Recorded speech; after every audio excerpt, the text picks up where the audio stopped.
Bismillahirrahmanirrahim. Alhamdulillahirabbil alamin wassalatu wassalamu ala asyrafil anbiya'i wal mursalin wa ala alihi wa sahbihi ajma'in. Subhanaka la ilma lana illa ma 'allamtana innaka antal alimul hakim. Rabbi shrah li sadri wa yassir li amri wa hlul 'uqdatan min lisani yafqahu qawli. Amma ba'd. Alhamdulillah ala ni'matil Islam, alhamdulillah ala ni'matil iman wa kafa biha min ni'mah. Alhamdulillah, segala puji bagi Allah Subhanahu wa ta'ala yang menurunkan bagi kita Al-Quran, yang menurunkan bagi kita sebaik-baik petunjuk, yang memberikan untuk kita, meninggalkan untuk kita sebuah buku panduan yang ketika kita mentaatinya, kita membacanya, kita mendekat kepadanya akan bertambah kemuliaan kita sebagai hamba Allah Subhanahu wa ta'ala.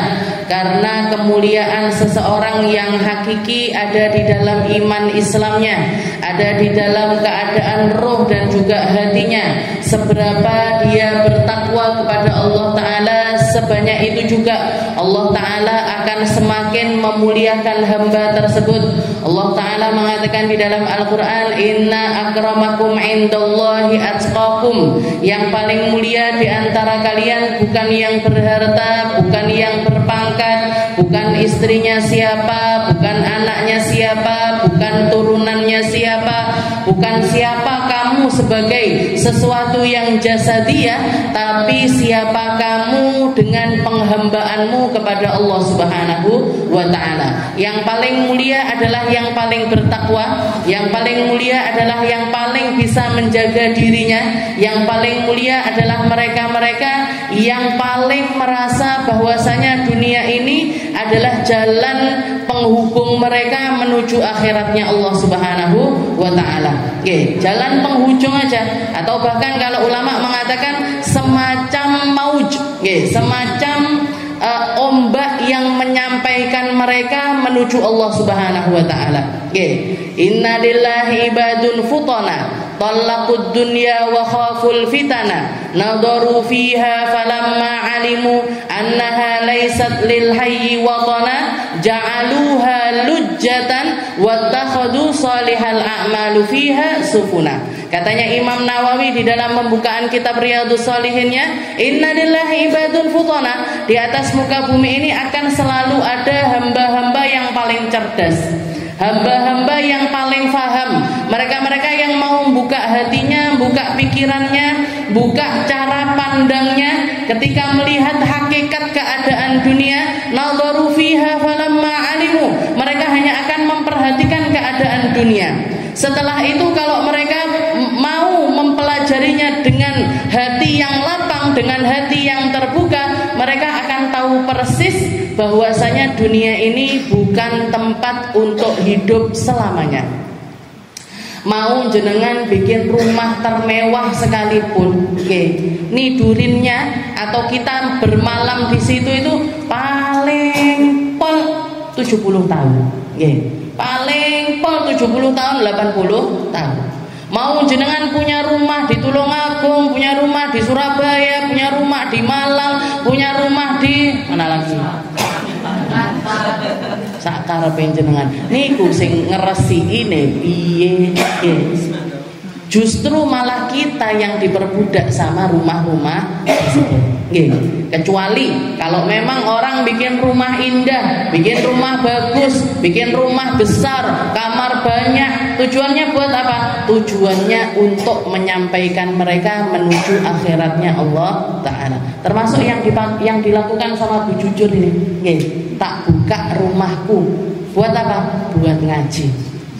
Saya buka rumah saya buat apa? Buat memfasilitasi orang-orang untuk semakin dekat sama Allah Ta'ala.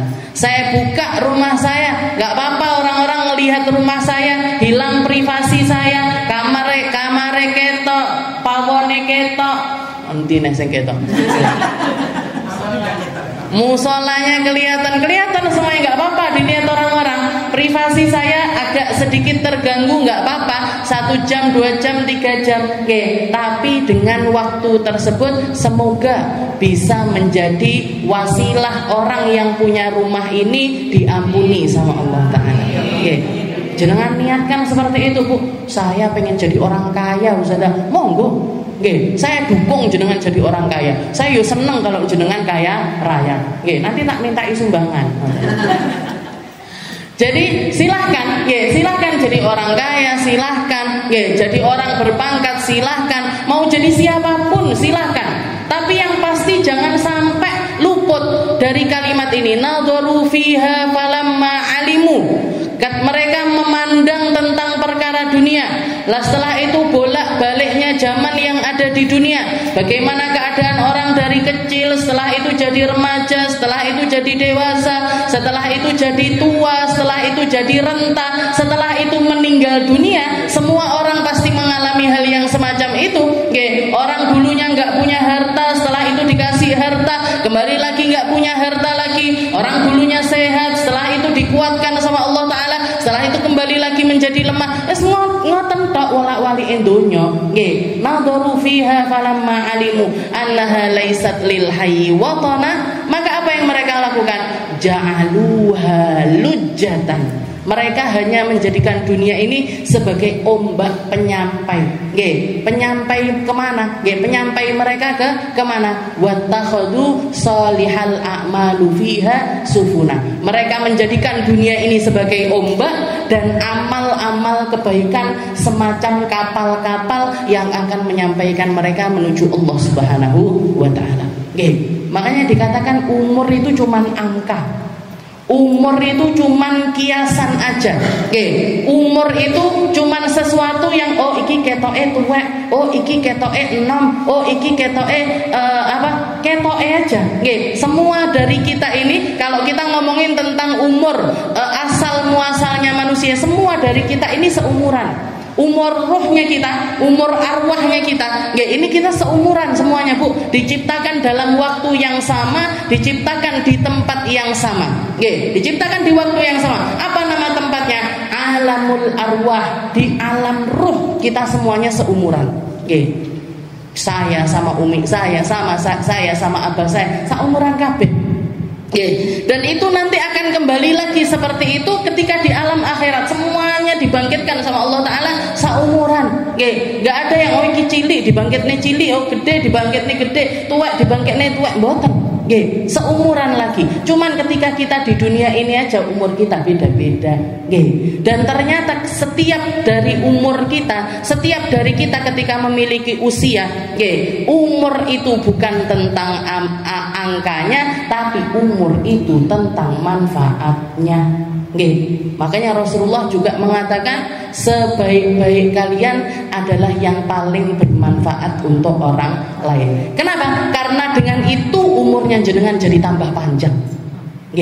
Dengan cara bermanfaat untuk orang lain, umurnya jenengan jadi tambah panjang. Kita punya ilmu, kita manfaatkan ilmu kita untuk menyampaikan kita menuju Allah Ta'ala. Panjang kita umur, panjang umur kita lewat apa? Lewat ilmu. Kita punya harta, kita panjangkan harta kita ini tadi, kita panjangkan umur kita lewat harta kita. Dengan cara apa? Investasi di masjid, investasi di pondok, investasi di tempat-tempat kebaikan, investasi di badan-badan amal. Jenengan sudah meninggal, kirimane pahala panggah melaku. Jenengan punya anak-anak, dididik dengan baik, dididik dengan pendidikan agama, dididik biar kenal sama Allah Ta'ala, dididik biar dekat sama Rasulullah SAW. Panjang umurnya jenengan. Lewat siapa? Lewat anak-anaknya jenengan. Nanti anaknya jenengan didik anaknya lagi didik anaknya lagi, anaknya lagi didik anaknya lagi, sampai cucu-cucu cicit-cicitnya jenengan jadi orang-orang baik. Kirimane enggak mandek, Bu. Bahkan guru saya mengatakan anak ke orang tua, niat baik, niat sedekah ataupun enggak. Kan banyak orang kadang-kadang kalau kayak saya kemarin bikin haulnya abah saya, undang orang sedekah atas nama beliau, baca yasin, tahlil dan lain sebagainya, diniatkan untuk beliau. Ini kan nyampe, kiriman pahala kita dikhususkan untuk beliau ini kan insya Allah pasti bakalan nyampe. Tahu dari mana Ustazah? Marahin enggak di retur, enggak dikembalikan. Berarti nyampe. Kayak jenengan ngirim lewat pos itu, kalau enggak balik berarti kan nyampe. Enggak ada surat dari malaikat, enggak teko Fatihahmu, enggak teko Yasin, enggak ada. Berarti apa? Nyampe insyaallah. Saya yakin nyampe. Jadi kita ngirimkan pahala-pahala untuk beliau. Tapi guru saya bilang, Habib Segaf itu bilang, anak ke orang tua, kebaikan anak ke orang tua, ibadahnya anak ke orang tua, sedekahnya anak ke orang tua, diniatkan nggak diniatkan itu semacam pintu otomatis. Jenengan didik anaknya jenengan baik, dia niat untuk ngirimin jenengan atau enggak, dapat jenengan pahalanya. Jadi pahalanya anak ke orang tua itu mesti kekirim. Mau kita niatkan ataupun kita enggak niatkan, itu pasti mereka akan mendapatkan kirimannya. Makanya perpanjang usia kita. Lewat apa? Lewat apa yang Allah Ta'ala anugerahkan ke kita. Apa ini sekarang yang ada di genggaman kita apa? Oh, ilmu dipakai untuk memperpanjang amal. Apa yang ada di kita? Rumah, pakai rumah kita untuk memperpanjang amal kita. Ini gampang gredeg berarti atine neng dindi. Ini kan kembali. Kaget ya? Saya nggak kaget. Karena sudah terlalu banyak kejutan di dalam. Kita lanjutkan pembahasan kita di dalam suratul Nazi'at. Dalam surat An-Nazi'at, ila an qala Allah Ta'ala fi kitabihil aziz, a'udzu billahi minasyaitonir rajim, bismillahirrahmanirrahim. Makkiyah wa hiya 46 ayah, wan nazi'ati gharqa, wan nashitati nashta, was sabihati sabha, fas sabiqati sabqa, fal mudabbirati amra, yawma tarjufur rajifah tatsba'uha radifah. Kemarin kita membahas tentang bagaimana Allah Ta'ala memamerkan ciptaannya, bagaimana Allah Subhanahu wa Ta'ala memberitahukan kepada kita bahwasanya makhlukku itu bukan cuman kalian aja, yang menjadi ciptaanku itu bukan manusia saja, yang aku jadikan di alam semesta ini bukan cuman kamu, tapi ada banyak sekali makhlukku. Ada banyak sekali makhlukku yang aku ciptakan, bahkan aku menciptakan mereka dengan tujuan-tujuan hanya bertaat kepadaku. Jadi kalau malaikat itu nggak punya pilihan, la ya'sunallaha ma amarahum wa yaf'aluna ma yu'marun. Ketika dapat perintah dari Allah Ta'ala, mereka pasti patuh. Ketika Allah Ta'ala memberikan tugas kepada mereka, mereka akan efisien di dalam pelaksanaan tugas tersebut. Mereka nggak akan membuang-buang waktu, mereka nggak akan menyia-nyiakan kesempatan, bahkan berebut untuk melaksanakan tugas-tugas dari Allah Subhanahu wa Ta'ala. Allah Ta'ala sudah punya makhluk yang nggak maksiat kepadanya, makhluk yang tidak membangkang kepadanya, makhluk yang mereka ini bahkan nggak punya hasrat untuk tidak patuh kepada Allah Subhanahu wa Ta'ala. Sedangkan manusia diciptakan sama Allah Ta'ala, dititipi di dalam dirinya itu yang namanya hawa nafsu. Itu yang membuat mereka ini kadang rajin, kadang nggak rajin, kadang semangat, kadang nggak semangat, kadang khusyuk, kadang nggak khusyuk, kadang taat, kadang yo maksiat. Banyak bikin kesalahan. Kenapa? Karena mereka ada yang namanya hawa nafsu. Ini tidak diletakkan sama Allah Ta'ala di dalam malaikat. Di dalam diri malaikat nggak ditaruh ini. Bahkan ketika ada malaikat yang istilahnya menganggap Allah Ta'ala ini, ya Allah, jenengan ini loh, ngapain sih nyiptain makhluk yang semacam ini? Yang sukanya tengkar, yang suka gaduh, yang sukanya bunuh-bunuhan, yang sukanya rebutan harta, yang sukanya pokoknya bikin kerusakan aja ning gone donya iki. Dah enek penere donya jenengan bikin ya Allah. Kalau kita yang menempati, kalau malaikat yang menempati aman sentosa insyaallah. Gak enek korupsi, gak ada itu. Newspaper gak akan ada itu. Apa? Berita-berita kriminal itu gak bakalan keluar. Lek kabeh isine malaikat. Kalau semua isinya malaikat, ngapain ya Allah? Lalu setelah itu Allah Ta'ala pengen uji mereka. Tak kasih kamu, sebagaimana yang saya beri kamu rasa ya seperti yang saya berikan kepada manusia. Dikasih hawa nafsu, sama Allah Ta'ala. Turun ke bumi, menjelma sebagai manusia, dengan titipan hawa nafsu tersebut. Tapi akhirnya juga bermaksiat sama Allah Ta'ala. Dan fitnahnya di siapa? Perempuan. Jadi fitnahnya ada di perempuan, sehingga mereka dihukum juga sama Allah Ta'ala. Tapi kak bedanya malaikat, kalau iblis ketika istilahnya ditanting sama Allah Ta'ala, kamu ini mau hukuman nanti di alam akhirat apa sekarang? Maka mereka minta perpanjangan umur dari Allah Ta'ala, minta untuk fa'amhilni ila yaumi yub'atsun, katanya iblis, ya Allah panjangkan umur saya sampai hari kiamat, biar saya bisa godain anak manusia, biar saya bisa goda mereka lewat depannya, lewat belakangnya, lewat kanannya, lewat kirinya, dipanjangin umurnya sama Allah Ta'ala. Iblis ini tadi, sehingga apa? Mereka memilih untuk diazabnya di akhirat, padahal kalau alam akhirat azabnya ini nggak ada batasan waktunya. Sedangkan malaikat-malaikat ini yang yang bermaksiat ini tadi, mereka minta untuk dihukumnya di dunia. Jadi sekarang ini ada malaikat dua yang dihukum sama Allah Ta'ala, tapi nanti begitu hari akhirat selesai hukumannya. Ini bedanya malaikat sama iblis.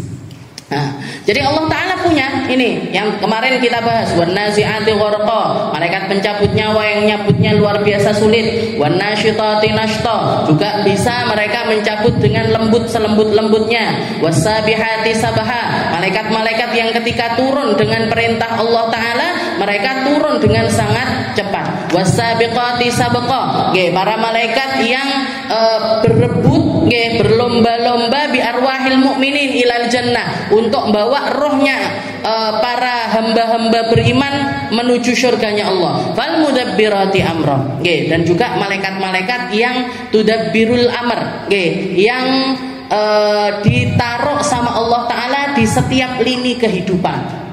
Ada yang namanya malaikat rahmat, ada yang namanya malaikat pencatat amal, ada yang namanya malaikat penurun hujan, ada yang namanya malaikat macam-macam. Penunggu sini, penunggu sini, penunggu sini. Bahkan satu manusia itu, kita ini hidup kemana-mana ini bukan sendirian, tapi ada malaikat-malaikat yang mendampingi kita. Nah, yang mungkin yang paling masyhur ini, Raqib Atid, yang bagian nyatet amal keburukan dan juga amal kebaikannya kita. Nah ini mereka selalu membersamai kita. Kita tidur dikancani, kita ke kamar mandi dikancani, kemana aja dikancani, sama malaikat-malaikat tersebut. Jadi jangan pernah merasa sendirian, jangan pernah merasa nggak punya siapa-siapa. Jangan kalau nggak punya teman curhat aja sama Raqib Atid. Gimana? Tit, tulisanku dino iki mang piye? Kayaknya banyak maksiatnya ya Tit. Maaf ya Tit ya. Nah, nanti ditulis sama dia. Jangan sudah punya bestie sebenarnya yang sangat setia sekali. Kemana aja kita pergi dia bakalan ngikutin kita. Fal mudabbir, nggak butuh makan, bener, nggak butuh ditraktir, nggak butuh dijak bakso ngopi, nggak butuh. Jadi enak banget konconan sama Raqib Atid. Fal mudabbir, dan nanti di akhirat nanti kita ketemu, ketemu nanti jenengan di akhirat. Raqib Atidnya jenengan, piye kabare? Catatanku full toh, istilahnya. Kalau catatan baiknya yang banyak, kita akan bangga ketika bertemu dengan mereka. Tapi kalau catatannya enggak apik, keweden, ketakutan ketika kita bertemu dengan mereka. Fal mudabbirati amra. Jadi macam-macam. Al malaika tudabbirud dunya, ay tanzil bitadbirihi wa jawabu hadhil aqsam mahdhuf. Ay la tub'atsunna ya kuffar Makkah wa huwa hamilun fi yauma tarjufur rajifah. Jadi sumpahnya Allah Ta'ala ini untuk menakitkan apa? Kembali lagi. Makanya setengah isi Al-Qur'an itu sebenarnya adalah khabar biyaumil qiyamah, tentang kabar kedatangannya hari kiamat. Makanya itu termasuk rukun imannya kita. Percaya tentang datangnya hari kiamat. Percaya tentang datangnya hari kiamat. Dan mayoritas isi Al-Quran, bahkan setengah lebih isi Al-Quran itu isinya adalah tentang keadaannya ahwalul kiamat, tentang keadaannya hari kiamat. Kenapa kok seperti itu? Karena satu-satunya perkara yang akan bisa menjadi pengharapan kita atas apa yang kita lakukan di dunia, dan juga menjadi benteng kita untuk tidak bermaksiat sama Allah Ta'ala, itu ya ketika kita diingatkan sama hari kiamat. Kamu ngomong buruk silahkan, tapi jangan lupa itu nanti bakalan dipertanggungjawabkan. Kamu ngambil haknya orang lain silahkan, tapi yang pasti kamu bakalan dibalas dengan hal yang sama. Kamu melakukan kebaikan dibalas kebaikan, kamu melakukan keburukan juga akan dibalas keburukan. Orang kalau kiamat itu ada di pikiran mereka, Bu. Atau kalaupun bukan kiamat yang kubro, tapi kiamat sugro, kiamat kecilnya kita masing-masing, yaitu ketika ajal menjemput kita ini, semua dari kita ini lek bakalan mati. Kita ingat kalau bakalan kita meninggal dunia, maka gak akan ada ceritanya orang, gak akan ada ceritanya orang ini mendem rasa benci, mendem dendam kepada orang lain, iri, dengki, segala kerusakan yang terjadi itu karena orang lupa kalau bakalan mati. Orang nyolong lali lek bakale mati. Orang korupsi sampai triliunan itu, sudah pasti lupa kalau mereka itu bakalan mati. Padahal lek dijembreng nih duit tak opo ya. Ini kalau orang iman ngelihat uang triliunan kayak gitu, opo ya? Dipangan nggak cukup di dalam perut. Nggak mboten. Jenengan mau beli makanan termahal sekalipun, apa misalkan steak atau apa, yang harganya mungkin satu porsinya 1 juta atau 2 juta atau 10 juta. Ini kalau uangnya triliunan itu sampai mukok, Bu. Sampai muntah makan makanan mahal itu tadi. Mau dimasukkan perut nggak cukup, mau ditinggali nggak waktu kita di dunia terbatas. Mau dipakai apa? Buat liburan sampai keju sikile. Jangan mau liburan pakai uang triliunan itu tadi. Pulang bengkak-bengkak pasti kakinya. Dolan rono, dolan apalagi seumuran jenengan. Nah, jadi istilahnya seperti itu. Kita ini loh punya uang segitu banyak itu loh buat apa? Kalau orang ahli iman, kalau orang ahli iman panjang pikirannya. Oh ini bisa ini tak bikin masjid. Oh bisa ini tak bikin pesantren. Oh bisa ini tak bikin sekolahan. Oh bisa ini tak sumbangkan kepada ulama-ulama untuk mendukung dakwahnya mereka. Oh bisa ini tak sekolahkan anak-anak, tak kasih beasiswa kepada anak-anak yang pinter-pinter. Biar apa? Biar nanti kalau mereka manfaat untuk umat, saya juga dapat kiriman pahalanya. Kalau orang ahli iman mikirnya panjang, yang dilakukan kebaikan. Lek wong ndak apik, lali, lupa kalau ada alam akhirat. Punya uang semacam itu ditumpuk tok. Makanya Allah Ta'ala banyak peringatannya. Wailul likulli humazatil lumazah alladzi jama'a malan wa 'addada. Neraka wail tempatnya buat siapa? Orang-orang yang ngumpulin duit terus alladzi jama'a malan, dikumpulin bareng ngono dia apa? Dihitung, dikelompok nenek, dihitung neh, dikelompok nenek, dihitung neh. Bendina bukai saldo rekeningku piro? Omset harian hari ini berapa? Saya menurun apa naik ini? Kalau orang nggak punya iman ya mek gitu tok mek Bu uripe bukan mek jadi hidup cuma alladzi jama'a malan wa 'addada yahsabu anna malahu akhlada, dikiranya hidup ini selamanya. Dikiranya kerjaan ini nggak bakalan dia tinggal, dikira semua yang dia miliki sekarang akan dia miliki untuk selamanya. Nah, ini kerjaannya orang yang nggak punya iman. Makanya hari kiamat ini jadi peringatan luar biasa untuk kita. Hari yang semacam apa? Dikatakan di sini, yauma tarjufur rajifah tatsba'uha radifah qulubu yauma idzi wajifah absaruha khashi'ah. Hari di mana dunia ini diguncang sama Allah Ta'ala. Hari di mana dunia ini diguncang sama Allah Ta'ala. Tasba'uha radifah ay an-nafkhatu tsaniyah. Diguncangnya itu ketika nafkhatul ula, ketika ditiupkan sangkakala yang pertama, diguncang semuanya sama Allah Ta'ala sampai semua makhluk mati. Manusianya mati, ikan-ikannya mati, burung-burungnya mati, bahkan makhluk-makhluk terkecilnya Allah Ta'ala pun mati semuanya. Bakteri, setelah itu juga virus dan lain sebagainya, semuanya dimatikan sama Allah Ta'ala. Yauma tarjufur rajifah, tatsba'uha radifah, diikuti setelah nafkhatul ula, nanti diikuti dengan nafkhatul tsaniyah, dengan tiupan sangkakala yang kedua. Tatsba'uha radifah, ketika terjadi tiupan sangkakala yang kedua, ini dibangkitkan semua yang sudah mati itu, dibangkitkan semuanya sama Allah Ta'ala. Dalam keadaan semacam apa? Dalam keadaan qulubu yauma idzi wajifah. Semua makhluk tersebut memiliki hati yang luar biasa ketakutan. Gak ada satu makhluk pun yang gak takut, itu gak ada. Gak ada satu makhluk pun dibangkitkan dalam keadaan pede luar biasa, itu gak ada.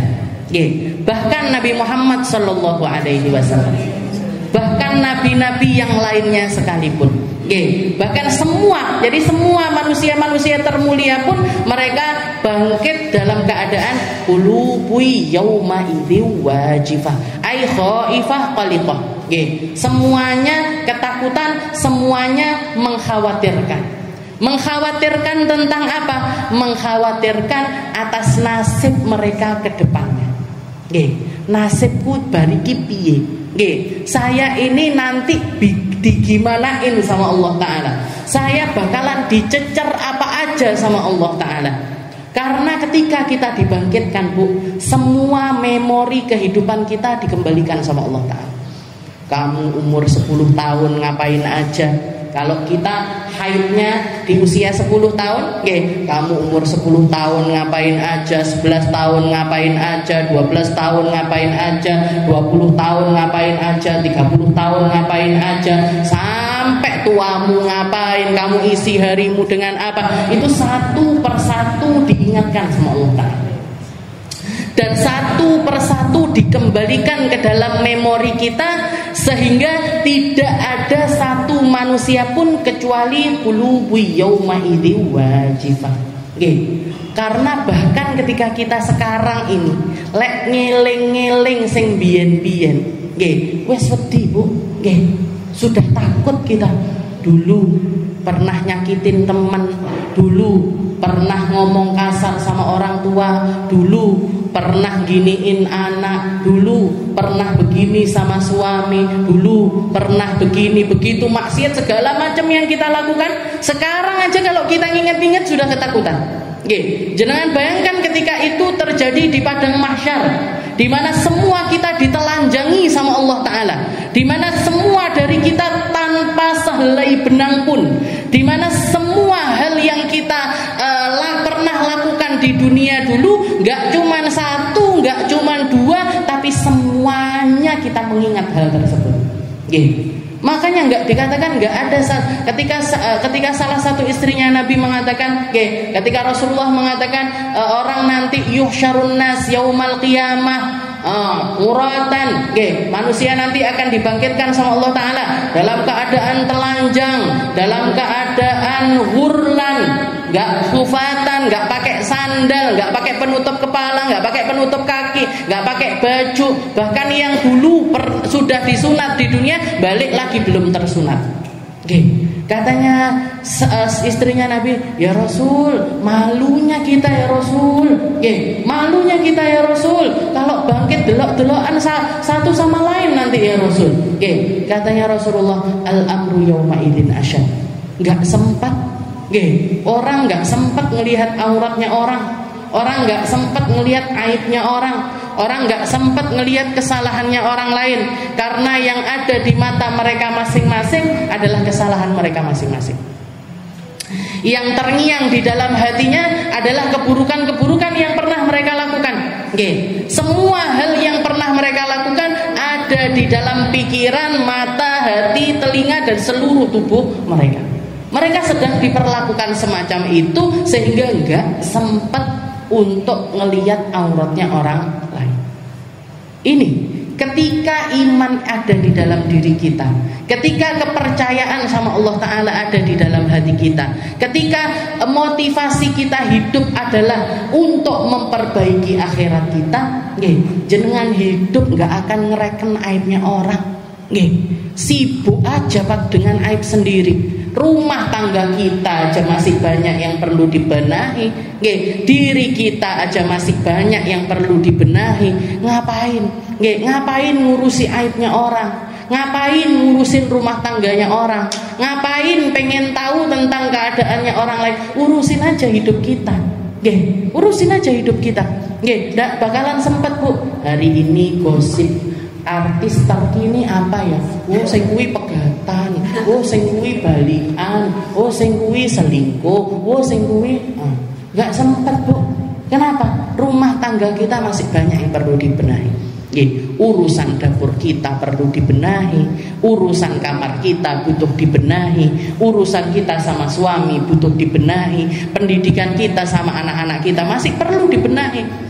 Jadi urusin aja diri kita, nggak usah ngurusin orang lain.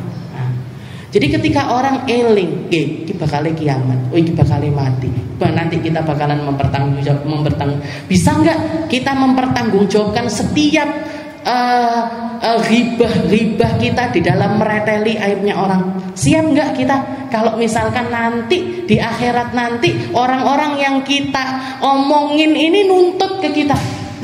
Ketika mereka, awakmu tahu ngomongnya aku tahu, oh itu kamu pernah ternyata ya di kafe sana, di warung sana, bahkan bar ngaji kan lo ngomongnya aku, siap nggak kita? Siap nggak kita dibongkar seluruh hal yang ada di dalam kehidupan kita, bukan di depan 1-2 orang, di depan seluruh manusia, mulai dari zamannya Nabi Allah Adam sampai akhir zaman. Di situ ada Nabi Muhammad, di situ ada para nabi-nabinya Allah, di situ ada orang-orang mulia, di situ ada guru-guru kita, di situ ada wali-walinya Allah Ta'ala. Kabeh nyekseni, oh tidak tibake minahi ngene iki.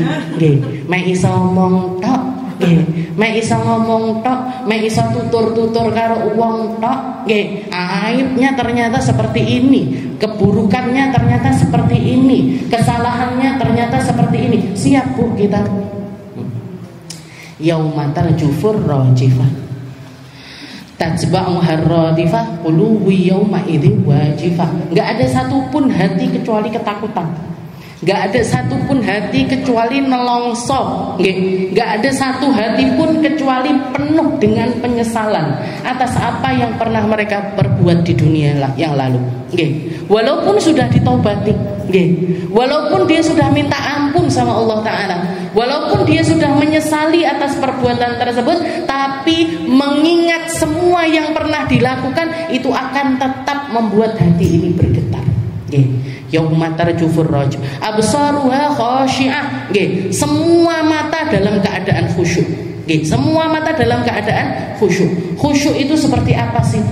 Khusyuk itu enggak kerasa dengan apapun yang terjadi di sekitaran kita.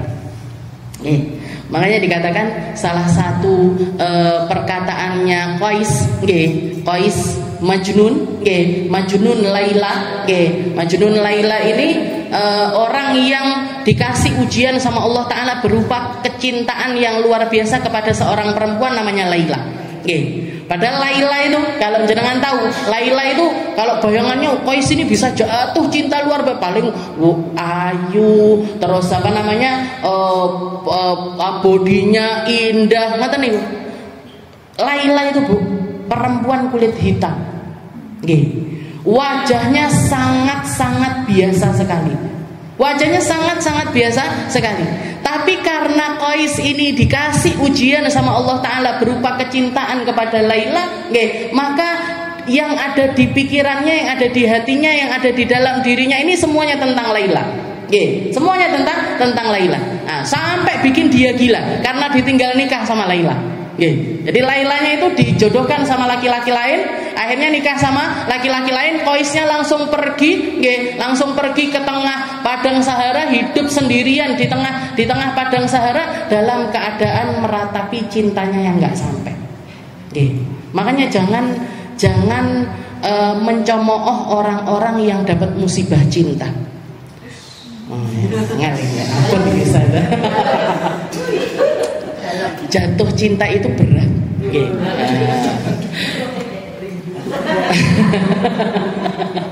Jadi ujian cinta itu ujian terberat yang Allah Ta'ala berikan kepada manusia. Ujian paling berat yang Allah Ta'ala berikan kepada manusia itu ujian cinta, ujian jatuh cinta. Karena kita nggak bisa milih sama siapa kita jatuh cinta, itu semuanya datang dari Allah Ta'ala. Dan dari ujian cinta tersebut kita tetap dituntut untuk taat kepada Allah. Jadi jatuh cinta itu nggak salah. Yang salah itu ketika bermaksiat atas nama cinta. Karena biasanya orang kalau sudah jatuh cinta yang diharapkan ini kemaksiatan. Pengennya deket-deket, pengennya gandeng-gandeng tangan, pengennya berduaan, pengennya pokoknya ngoten niku lah. Zaman biyen toh kalau jenengan, masa zaman sekarang? Rasa-rasa itu kan dulu kan. Nah, ini orang ketika dikasih ujian cinta sama Allah Ta'ala, lalu dia bisa memanagenya, dia bisa menjadikan itu bukan wasilah untuk menghalalkan segala cara, tapi dipakai untuk menambah ketaatannya kepada Allah Subhanahu wa Ta'ala. Maka orang-orang yang semacam ini bahkan ketika mati dalam keadaan cintanya nggak sampai, mati dalam keadaan syahid. Majnun ini, Majnun Laila ini, jadi Lailanya sebenarnya juga cinta sama Qais, tapi karena dijodohkan sama orang tuanya, dia nggak bisa kecuali taat sama orang tuanya, nikah sama orang lain. Majnun begitu tahu kalau Laila sudah nggak bisa dimiliki dia lagi, nggak bisa jadi pasangan hidupnya dia bukan terus panggah marani, panggah chattingan, Laila pokoknya pengkaro aku Laila, bojomu tinggalno Laila, enggak. Dia memilih untuk pergi menyendiri di tengah Sahara, di tengah padang Sahara. Setelah itu menghabiskan hidupnya di dalam kecintaan, karena rasa cintanya nggak bisa hilang. Rasa cintanya nggak bisa hilang. Nah, salah satu hal ini sampai dijuluki sama orang-orang Majnun, Majnun. Majnun artinya gila ini. Jadi Qais itu gila karena cintanya kepada Laila. Dikatakan pernah, ketika Majnun ini ikut sholat berjamaah, ada orang sholat, kayak kalau kita datang ke masjid itu kan biasanya ada orang sholat qobliyah, ada orang tahiyatul masjid, ada orang begini, ngoten itu. Nah, Qais ini masuk ke dalam masjid, ada orang sholat dia lalu lalang di depannya orang sholat, jadi kene dilangkai. Kalau orang normal kan sumpah digituin. Ki wong iki piye, nek wong salat kok dilangkah-langkai, ngoten.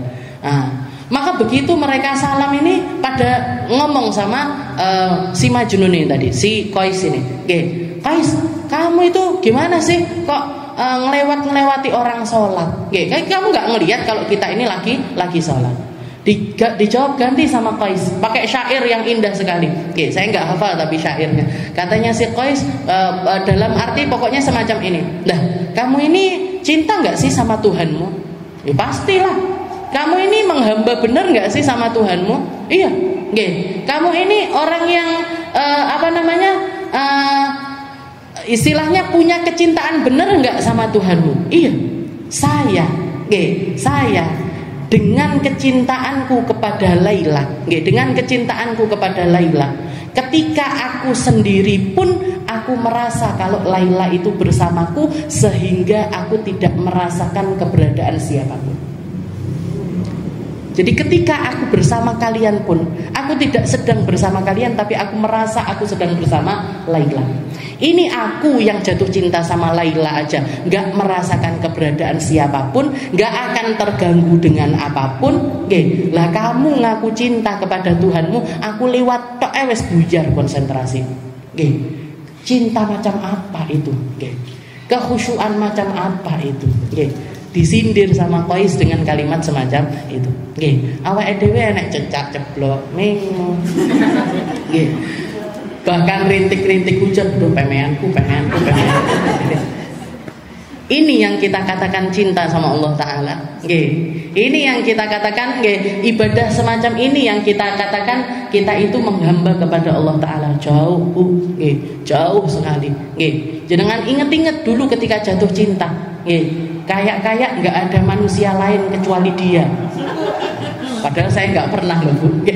Istilahnya karena nikahnya kan dijodohin. Bahkan saya tahu ketemu muka sama calon suami saya ini pas rapak. Jangan rapak. Waktu rapak itu saya tiba iki calon cucu. Itu, jadi waktu lihat-lihatan aja waktu ta'aruf itu, saya dipaksa didandani waktu itu sama bibi saya, dipaksa didandani, kacamata saya dilepas. Saya kalau lepas kacamata nggak ketok sopo-sopo. Jadi waktu nadroh itu, dia ngelihat saya nggak ngelihat dia, saya nggak ngelihat suami saya. Jadi baru tahu mukanya pasti itu, waktu rapak, waktu tanda tangan ngeten, Setelah itu yang terbesit pertama kali, aduh jempolnya kok kediman gitu. Nggak pernah kenal laki-laki saya, gimana mau jatuh cinta? Nah, kalau jenengan kan berpotensi itu, berpotensi seneng karo kono, seneng karo kene. Tahu ini rasa yang dirasakan sama Qais atau paling enggak bisa bisa sedikit merasakanlah apa yang ada di dalam pikirannya Qais. Jadi rasanya jatuh cinta sama orang, apalagi kalau nggak sampai, tambah kok diremet-remet tadi. Ini katanya, ya. Jadi Qais itu ketika ditanya, wahai Qais, kamu kalau suruh milih, antara Laila dengan seisi dunia, kamu akan milih siapa? Katanya Qais, saya bukan dengan Lailanya, dengan debu yang nempel di bawah sendalnya Laila. Saya lebih memilih debu tersebut ketimbang seluruh dunia. Dari cintanya Qais sama Laila. Angel iki namanya. Absaruha khashi'ah yaquluna inna lamarduduna fil hafirah. Jadi ketika orang-orang semuanya absaruha khashi'ah. Mereka ini punya mata-mata, semua manusia yang dibangkitkan sama Allah Ta'ala waktu itu, absaruha khashi'ah. Mata mereka khusyuk semua. Kalau di dalam ayat yang lain Allah Ta'ala mengatakan yauma tataqallabu fihil qulubu wal absar. Hari kiamat itu adalah hari di mana mata dan hatinya manusia itu molak-malik terus. Jadi dia matanya melihat ke atas, ke bawah, ke samping kanan, samping kiri, muter. Iki sopo iki sopo. Bukan untuk merhatikan mereka, tapi mereka khawatir kalau ketemu sama orang-orang yang dia kenal dan orang tersebut akan menambahi beban alam akhiratnya mereka. Makanya dikatakan yauma yafirrul mar'u min akhi wa ummihi wa abi wa sahibatihi wa bani. Ibu lari dari bapaknya, ibu lari dari anaknya, istri lari dari suaminya, teman lari dari temannya yang lainnya. Kenapa? Karena mereka takut kalau dapat tuntutan-tuntutan di akhirat nanti. Jadi mata mereka molak-malik, mata mereka keliling kanan kiri depan belakang dan lain sebagainya. Dan hati mereka naik turun. Bahkan dikatakan tafsirannya itu hati mereka itu naik ke atas kerongkongan, nggak bisa keluar tapi juga nggak bisa turun. Jadi sesek di dalam dada. Itu bukan sehari dua hari, bukan sejam dua jam, ratusan tahun. ratusan tahun orang absaruha khasyi'ah, mata mereka khusyuk mikirkan dirinya sendiri. Mata mereka jadi kalaupun mereka seumur hidupnya nggak merasakan khusyuk di dalam sholatnya, di dalam ibadahnya, di dalam perkara-perkara agamanya, mereka nggak bisa khusyuk. Mata mereka nggak pernah netes atas dosa-dosa mereka, nggak pernah khusyuk di majelis, nggak khusyuk di rumah, nggak khusyuk di masjid, nggak khusyuk di dalam sholatnya, bahkan mereka nggak khusyuk. Nanti di akhirat mata-mata mereka dipaksa untuk khusyuk. Absaruha khasyi'ah. Yaquluna inna lamarduduna fil hafirah a idza kunna idzaman nakhirah. Kata orang-orang tersebut, perkataannya para penduduk mahsyar, mereka mengatakan a inna lamarduduna fil hafirah. Apakah sekarang waktunya kita dikembalikan dari kematian-kematian kita? Apakah sekarang saatnya kita ini dikembalikan? Jadi ini bukan pertanyaan untuk dijawab, tapi ini pertanyaan karena mereka terheran-heran dengan apa yang barusan terjadi. Ada ketakutan di situ, ada kekhawatiran di situ, ada rasa-rasa yang semuanya rasa-rasa yang tidak mereka harapkan. Makanya di dalam ayat yang lain, Allah Ta'ala juga mengatakan, ketika orang-orang ini dibangkitkan, ketika mereka itu dibangkitkan dari alam kuburnya, ya wailana, man ba'athana mim marqadina. Sapa iki? Sing nangekne awake dhewe sapa iki? Arep nyapa iki awake dhewe dibangkitne? Kenapa kita dibangkitkan? Kita sudah mati, Kalau yang tenang di kuburnya, mereka sudah mendapatkan ketenangan di kuburnya. Kalau yang nggak merasakan ketenangan di kuburnya, mereka-mereka yang diazab di alam kubur, mereka tahu persis ini adalah saat-saat di mana azab itu bukannya berkurang tapi malah bertambah. Yang tenang-tenang di alam kubur, kembali dikhawatirkan atas kesalahan-kesalahan mereka yang pernah mereka lakukan. Jadi semuanya inna lamarduduna fil hafirah. Awake dhewe kan wis mati. Saiki awake dhewe dibangkit neneh. Kita semuanya dibangkitkan lagi sama Allah Ta'ala. Aidza kunna idzaman nakhirah. Kemarin kita sudah jadi tulang belulang yang enggak berbentuk apapun. Baliyah mutafattitah. Kita sudah jadi bangkai yang baliyah. Jadi baliyah itu sudah usang, sudah enggak berbentuk apa-apa lagi. Bahkan tulang-tulang kita sudah habis semuanya. Aidza kunna idzaman nakhirah. Kemarin kita sudah jadi tulang-tulang ini, sekarang kita dibangkitkan lagi. Qalu tilka idzan karratun khasirah. Maka perjalanan hidup kedua saya ini bakalan lebih mengerikan.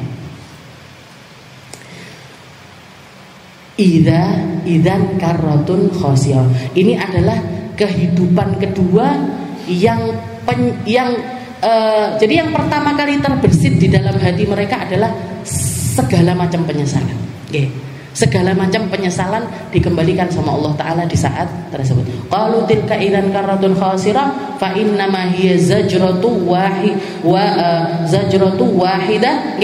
Setelah adanya tiupan sangkakala pertama tersebut, fa idahum bisahirah. Ini adalah saat di mana mata-mata mereka akan senantiasa terbelalak. Sahir itu bahasa Arab artinya begadang. Begadang itu kan nggak tidur. Ini adalah saat-saat di mana mata mereka akan melek terus, nggak akan tidur sama sekali. Ini adalah saat-saat yang melelahkan untuk. Jadi mata itu kan nunjukkan semua yang ada di anggota tubuh kita. Makanya kalau pengen tahu orang jujur atau enggak, lihat matanya. Kalau mau ngelihat orang ini tulus atau enggak, lihat matanya. Kalau dia natap mata kita dengan, jadi tahulah dengan rasanya orang ngomong tulus sama ngomong nggak tulus. Rasanya orang paling kelihatan dari mana? Paling kelihatan dari matanya. Kalau dia buang-buang buang-buang wajah, kalau dia itu wes ketok. Wes ketok asline. Jadi di sini yang diperlihatkan sama Allah Ta'ala mata. nggih. Mata mereka melek terus, nggih. Yang artinya apa? Kalau sudah matanya melek, seluruh anggota tubuhnya bakalan aktif terus-menerus, nggih. Enggak ada waktu istirahat lagi. Enggak ada waktu tidur lagi. Enggak ada waktu mereka rehat lagi, enggak ada. Nggih. Fa idahum bisairah. Hari di mana mereka akan hidup, enggak kenal mati lagi. Hari di mana mereka akan berada di umur tersebut, nggak akan menua juga nggak akan memuda lagi.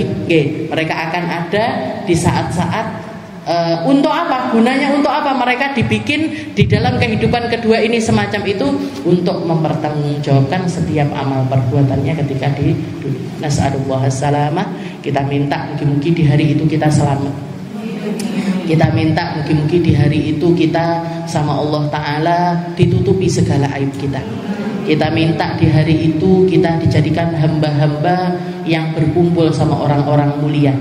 Kita minta sama Allah Ta'ala mungkin di hari itu kita mendapatkan kabar gembira yang luar biasa, sehingga meskipun pasti kita akan ketakutan, tapi setelahnya akan ada kabar gembira demi kabar gembira sampai diselamatkan sama Allah Subhanahu wa taala. Ala hadhihi niyyah wa ala kulli niyatin shalihah wa ila hadratin Nabi Muhammad sallallahu alaihi wasallam bisirrillah.